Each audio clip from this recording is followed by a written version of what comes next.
तो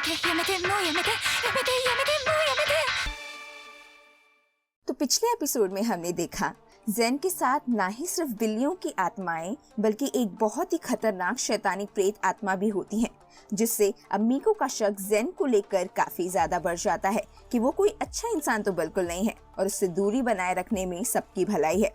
इसी बीच shrink spirits फिर से मीको को एक भूत से बचाते हैं, जिसके बाद मीको को एक बहुत ही खौफनाक रियलाइजेशन होता है। अब आगे एपिसोड की शुरुआत में हमें दिखाया जाता है कि एक छोटा लड़का अपनी टेस्ट शीट अपनी मॉम को दिखा रहा होता है, जिसमें उसको 98 मार्क्स मिले थे। उसकी मॉम कहती है ये ऑलमोस्ट परफेक्ट मार्क्स हैं। लड़का खुश हो जाता है और पूछता है तो मैं खेलने जा सकता हूँ ना? जिस पर मॉम सीरियस आवाज में पूछती है क्यों? बच्चा दहशत में आ जाता है। मॉम आगे कहती है तुम्हारे 2 मार्क्स कम क्यों हैं? जिस पर बच्चा सॉरी कहता है। फिर मॉम अपना हाथ उसके सर पर रखती है और उससे पूछती है तुमने जवाब नहीं दिया, तुमने गलती क्यों की? वो बच्चा बहुत डर जाता है। तभी उस लड़के का दोस्त घर के बाहर उसको आवाज लगाता है जल्दी करो वरना तुम बर्थडे पार्टी के लिए लेट हो जाओगे। जिसे सुनकर उस लड़की की मॉम शॉक हो जाती है और वो उससे पूछती है बर्थडे पार्टी? तुमने मुझे बताया नहीं, मतलब तुम अब मुझसे चीजें भी छुपाने लगे हो? वो लड़का डरते हुए कहता है नहीं, मैं आपसे छुपाना नहीं चाहता था। उसकी मॉम कहती है मैं मान ही नहीं सकती। वो लड़का डरते हुए फिर से कहता है मुझे माफ कर दो मॉम, प्लीज मम्मी, मैं अपने दोस्तों के साथ जाकर गिफ्ट भी ले आया हूँ, मैं नेक्स्ट टेस्ट में पक्का अपनी पूरी जी जान लगा दूंगा। जिस पर उसकी मॉम कहती है ओके तुम जा सकते हो। ये सुनकर वो लड़का बहुत खुश हो जाता है। तभी उसकी मॉम ताना मारते हुए कहती है मुझे धोखा देना, मुझसे किए हुए सारे वादे तोड़ना, तुम्हें लगता है कि तुम अपने डैड की तरह बन के सही काम कर रहे हो तो तुम जा सकते हो। वो बच्चा आंखें फाड़ कर अपनी मॉम को देखता रहता है।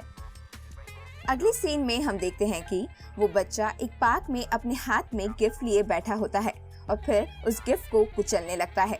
तभी एक ब्लैक कैट उसके पास आती है और फिर उस लड़के को देखने लगती है। तभी सीन चेंज हो जाता है। वो लड़का क्लासरूम में खड़ा होता है और एक स्टूडेंट उसे आवाज लगा रही होती है सर सर। इन सब से हमें पता चलता है कि वो छोटा बच्चा ज़ेन था। उस स्टूडेंट की आवाज सुनकर ज़ेन अचानक से स्नैप बैक टू रियलिटी होता है और कहता है ओके अब दूसरे स्टूडेंट्स पढ़ेंगे। वहाँ पर हना भी बैठी होती है जो कि छुपकर मेलन ब्रेड खा रही होती है। ये सब मीको देख रही होती है। फिर स्कूल की छुट्टी हो जाती है। हना मीको से पूछती है कि क्या वो उसके साथ खाने की शॉप पर चलेगी, जिस पर मीको बिजी होने का बहाना बनाकर मना कर देती है। तो हना कहती है बॉयफ्रेंड के साथ, जिस पर मीको हाँ कहती है। फिर हना मीको को बाय कहकर चली जाती है। ज़ेन भी अपने घर के लिए निकल जाता है।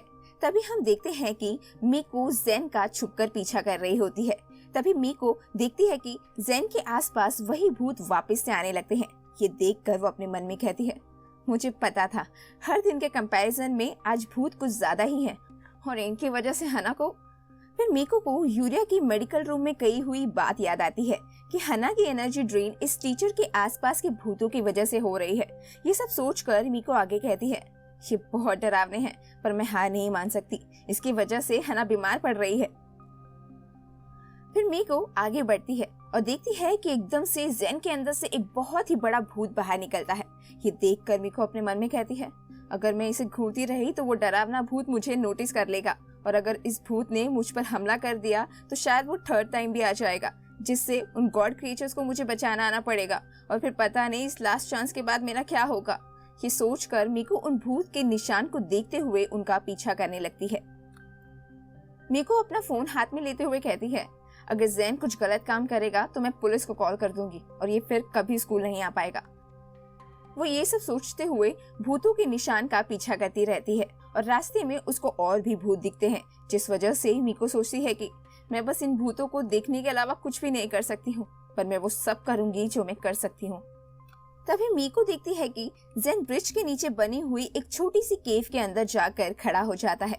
मीको छुपकर देखती है कि ज़ेन के सामने एक छोटी सी कैट भी बैठी होती है। ये देखकर मीको को लगता है कि ज़ेन उस कैट को मारने आया है।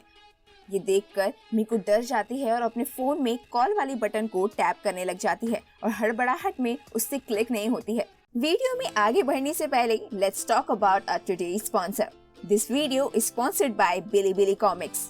ये कॉमिक्स रीड करने की एक ऑफिशियल ऐप और वेबसाइट है। और सबसे खास बात ये कि ये तापस या फिर वेबटून्स की तरह पेड नहीं बल्कि बिल्कुल फ्री ऑफ कॉस्ट है। इसमें थाउजेंड्स ऑफ कॉमिक्स अवेलेबल हैं, वो भी डिफरेंट जेनर्स के। Rom com, action, thriller, horror और हमारे प्यारे एची लवर्स के लिए तो इसमें भर भर के रिसर्च मटेरियल्स अवेलेबल हैं। डिस्क्रिप्शन और पिन कमेंट में आपको इसकी वेबसाइट की लिंक मिल जाएगी। इस वीडियो के बाद चेकआउट करना मत भूलिएगा। मीको फिर से पीछे मुड़ती है और वो देखती है कि ज़ेन उस कैट के ऊपर अपना हाथ रख रहा होता है। उसे ये लगता है कि ज़ेन उसका मुंह दबाने जा रहा है, जिस वजह से मीको चिल्ला देती है, नहीं। ज़ेन काम वॉइस में मीको से कहता है, मुझे याद आया, तुम ही थी ना वो जिसने मुझे उस दिन पार्क में कैट को देने से मना कर दिया था। मीको देखती है कि ज़ेन के साथ वाला भूत एकदम से बहुत ही बड़ा हो जाता है और वो शैतान डरावनी आवाज में मीको से कहता है, मत देखो।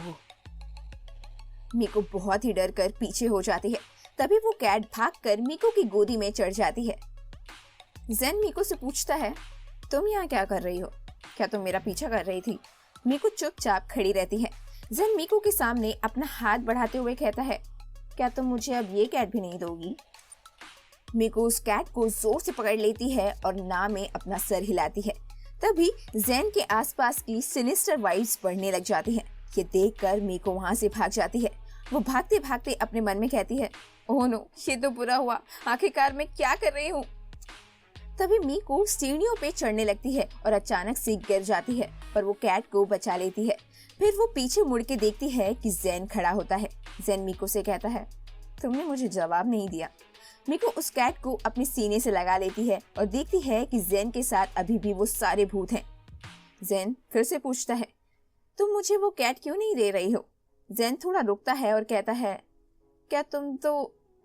ज़ेन अपनी बात पूरी कर ही रहा होता है कि तभी वो कैट मीको के हाथ से निकलकर रोड पर भाग जाती है और सामने से एक कार स्पीड में आ रही होती है। ये देखकर ज़ेन जल्दी से उस कैट को बचाने के लिए जाता है और उस कैट को बचाकर खुद कार के सामने आ जाता है। अचानक सीन चेंज हो जाता है और यंग ज़ेन को देखते हैं जो पार्क में उस गिफ्ट को कुचल रहा होता है और वहाँ एक ब्लैक कैट आ जाती है। यंग ज़ेन उस कैट से कहता है, दूर जाओ, ये खाना नहीं है। यंग ज़ेन उस कैट को भगाने की कोशिश करता है, पर वो कैट नहीं भागती है क्योंकि वो बहुत भूखी होती है। ये देखकर बेबी ज़ेन उस कैट को अपने घर के बैकयार्ड के स्टोर रूम में ले जाता है और उसको मिल्क देता है। फिर रात हो जाती है। यंग ज़ेन अपने रूम में पढ़ रहा होता है कि तभी उसकी मॉम आ जाती है और अपनी डरावनी आवाज में उससे पूछती है, आज कुछ अजीब चीज हुआ है क्या? जिस पर बेबी ज़ेन कहता है, नहीं तो। और फिर उसकी मॉम चली जाती है। फिर एक दिन बेबी ज़ेन उस कैट को अपने घर के गार्डन में प्यार से सुला रहा होता है कि तभी उसकी मॉम घर पर आ जाती है। ज़ेन उस कैट को छुपा देता है। मॉम उससे पूछती है कि तुम यहाँ क्या कर रहे हो? जिस पर यंग ज़ेन कहता है, कुछ नहीं, बस ताज़ी हवा ले रहा था। जिस पर उसकी मॉम कहती है, जाओ और होमवर्क कंप्लीट करो। बेबी ज़ेन वहां से चला जाता है। नेक्स्ट डे वो स्कूल से घर आता है और स्टोर रूम का दरवाजा खोलता है। वो देखता है कि वहां खून पड़ा होता है, जिसे देखकर उसके होश उड़ जाते हैं। तभी उसकी मॉम की आवाज सुनाई देती है जो कहती है, मैंने उसको मार दिया। ये सुनकर यंग ज़ेन को सदमा लगता है। उसकी मॉम उसके पास आते हुए कहती है, तुम फिर से मुझसे चीजें छुपाने लगे हो। मैं बहुत हर्ट हुई हूँ इस बार, तुम धोखेबाज हो। वो ज़ेन के ऊपर हाथ रखकर कहती है, तुम सबसे कीमती चीज हो मेरी, तुम्हें सिर्फ मेरी बात सुननी चाहिए, प्रॉमिस करो ज़ेन। ज़ेन की आंखों में आंसू आने लगते हैं। फिर हमें प्रेजेंट का सीन दिखाया जाता है। ज़ेन हॉस्पिटल में एडमिट होता है और उसको थोड़ी चोट आई होती है। मीको उसके बगल में गिल्ट में खड़ी होती है। ज़ेन कहता है, ये तुम्हारी गलती नहीं है, मैं खुद कूदा उसे बचाने के लिए, ये बस मेरी गलती है। ज़ेन मीको से पूछता है, क्या वो कैट ठीक है? जिस पर मीको कहती है, हाँ, और अभी के लिए वो मेरे घर पर है।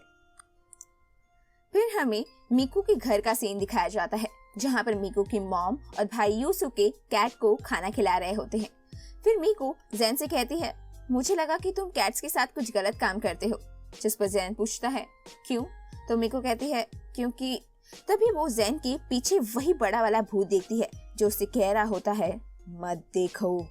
ये देखकर मीको चुप हो जाती है और ज़ेन से पूछती है, आपने कैट को क्यों बचाया? जिस पर ज़ेन कहता है कि कैट अब्यूज के कई सारे केसेस मेरे एरिया में आ रहे हैं, तो मुझे लगा कि वो तुम हो, क्योंकि तुम मेरा पीछा कर रही थी और तुम्हारा बिहेवियर भी अजीब है स्कूल में, और साथ ही साथ तुमने मुझे कैट अडॉप्ट करने के लिए भी नहीं दिया, तुम वियर्ड हो। जिस पर मीको पूछती है कि तो क्या तुम्हें रोज इसी गलियों में जासूसी करने से कुछ पता चला? जिस पर ज़ेन कहता है कि नहीं, मुझे बस मरी हुई या बहुत कमजोर कैट्स ही मिली। तभी मीको ज़ेन के बेड पर कैट्स के बहुत सारे भूत को देखती है। ज़ेन मीको से कहता है, अगर तुम सोशल मीडिया पर कैट्स के लिए अडॉप्टर्स को ढूंढ रही हो तो तुम्हें सावधान रहना चाहिए। हर लोग जो भी तुम्हारे पास आए जरूरी नहीं कि अच्छे ही हों। मेरे पास कुछ कॉन्टेक्ट्स हैं जिस वजह से मैं रिसर्च कर लेता हूँ।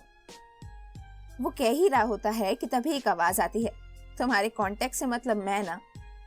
मीको और ज़ेन देखते हैं कि वो आवाज एक डॉक्टर की होती है जिसका नाम सतोरू है और वो ज़ेन का दोस्त होता है।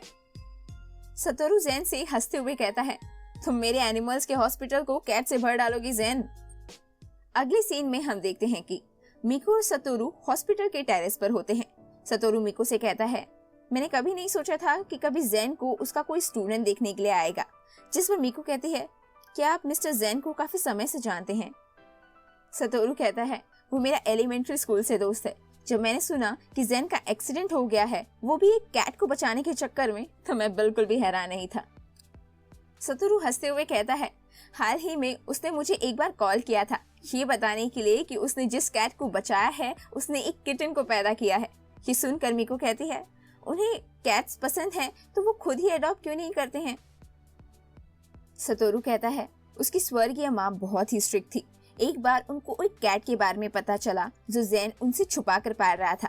उसकी माँ ने उसको कहा था कि उसकी गलती है कि कैट मर गई है, पर असल में उस कैट को उसकी माँ ने मीको समझ गई और उसे जोर का शौक लगा। सतोरू पुराने टाइम याद करते हुए कहता है, बहुत बार तो मुझे भी उनकी डांट पड़ी थी, ये कहते हुए कि उससे दूर रहो या उसकी तरफ देखो भी नहीं। तभी मीको को ज़ेन के पास वाला वो बड़ा भूत याद आता है जो मीको से कहता था कि इधर मत देखो। ये याद करके मीको को समझ आता है कि वो भूत ज़ेन की माँ थी। सतोरू कहता है, ज़ेन अभी तक अपनी स्वर्गीय माँ से कनेक्टेड है। मुझे लगता है वो कैट्स को बचाकर मूव ऑन करने की कोशिश कर रहा है, इसलिए मैं बस उसकी बचाई हुई कैट्स का इलाज करके उसके लिए एडॉप्टर्स ढूंढता हूँ। ये सुनकर मीको कहती है, तुम उसकी इतनी हेल्प क्यों करते हो? जिस पर सतोरू हंसते हुए कहता है, मैं बस अपने दोस्त की हेल्प कर रहा हूँ जिसको हेल्प की जरूरत है। फिर मीको को हना की याद आ जाती है जो कि खुद भी मुसीबत में थी और मीको उसकी हेल्प करना चाहती थी। फिर सतोरू कहता है, तुम्हारा शुक्रिया, आखिरकार ज़ेन अपने स्टूडेंट्स के साथ कम्युनिकेट करने में कामयाब हुआ। फिर सतोरू कहता है, मैं विश करता हूँ कि किसी दिन वो कैट्स को प्यार की वजह से बचाए, ना कि गिल्ट की वजह से। मीको ये सब सुनकर बहुत हैरान खड़ी रहती है। सतोरू कहता है, ये सब तुम ज़ेन को मत बताना, ओके? जिस पर मीको हाँ कहती है।